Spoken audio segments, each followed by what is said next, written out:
வணக்கம் ஃப்ரெண்ட்ஸ், வணக்கம். இன்றைக்கி மட்டன் குழம்பு எப்படி வைக்கிறதுன்னு பார்க்கலாம்.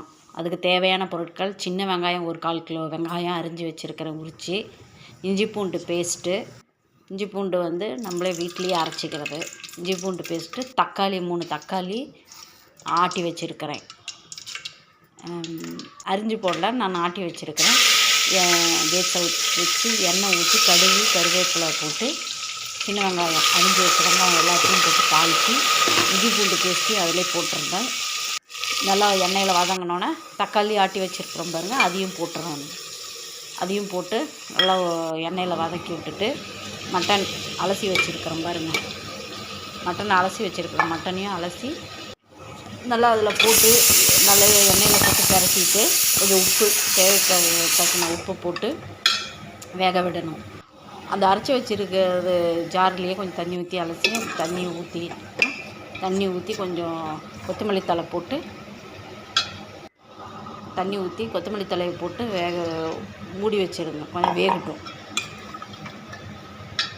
பக்கத்துலேயே உடனே இதுக்கு இட்லி ஊற்றி வைக்கலான்னு.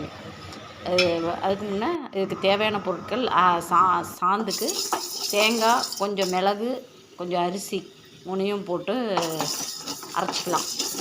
ஒவ்வொருத்தர் பொட்டுக்கடலை போடுவாங்க. அது பொட்டுக்கடலை போட்டால் வளவளன்னு இருக்கும். அதனால் அது போடாமல் மிளகும் அரிசியும் வறுத்து போட்டு மிளகாத்தூள், கொத்தமல்லி தூள், மட்டன் மசாலா தூள் 3 போட்டு நான் அதிலே போட்டு ஆட்டிடுவேன்.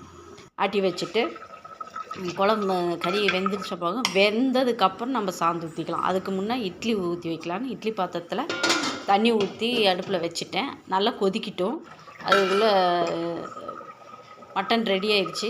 அது நம்ம ஆட்டி வச்சுருக்கிற மசாலா ஊற்றிடலாம். தண்ணி ஊற்றி அதுக்கு தேவைத்தக்கன தண்ணி ஊற்றி வச்சுட்டோம். கொதிக்கிட்டோம். நல்லா கொதிக்க விட்டு எடுத்துடலாம். அதுக்குள்ளே இட்லி ஊற்றி வைக்கலாம். இட்லி தட்டில் துணி போட்டு அதில் தான் இட்லி ஊற்றுவேன். இட்லி தட்டு மாவு அதுக்கு ரெடி பண்ணி வச்சுருக்குறோம். மாவு நேற்று ஆட்டி வச்ச மாவு புளிச்சிருக்கு. இட்லிக்கு கொஞ்சம் புளிச்சிருந்தால் தான் நல்லாயிருக்கும். கெட்டியாக இருந்தால் கல்லாட்டக்கும். கொஞ்சம் தண்ணி ஊற்றி நம்ம கொஞ்சம் நல்லா பதமாக கரைச்சிக்கிட்டு இட்லி ஊற்றிக்கலாம். இட்லி ஊற்றி நல்லா தண்ணி கொதிச்சிருச்சான்னு பார்க்கணும். இட்லி பாத்திரத்தில் தண்ணி கொதித்ததுக்கப்புறம் நம்ம வச்சோம்னா தான் சீக்கிரம் வேகும். இட்லி ஊற்றி வச்சாச்சு. அதுக்குள்ளே மட்டன் வெந்துருச்சான்னு பார்க்கலாம். அது வெந்துருச்சு பாருங்கள், நல்லா கொதிக்குது. இதை இறக்கிட்டு அவ்வளோதான், ரெடி ஆயிடுச்சு. இட்லியும் ரெடி. குழம்பு ஊற்றி இட்லிக்கு டேஸ்ட்டாக மட்டன் குழம்பு ஊற்றி டேஸ்ட் பண்ணி பார்க்கலாம். வாங்க எல்லோரும் சாப்பிட்லாம். எப்படி இருக்குன்னு ட்ரை பண்ணி பாருங்கள். இல்லை நீங்கள் எல்லாம் எப்படி செய்வீங்கன்னு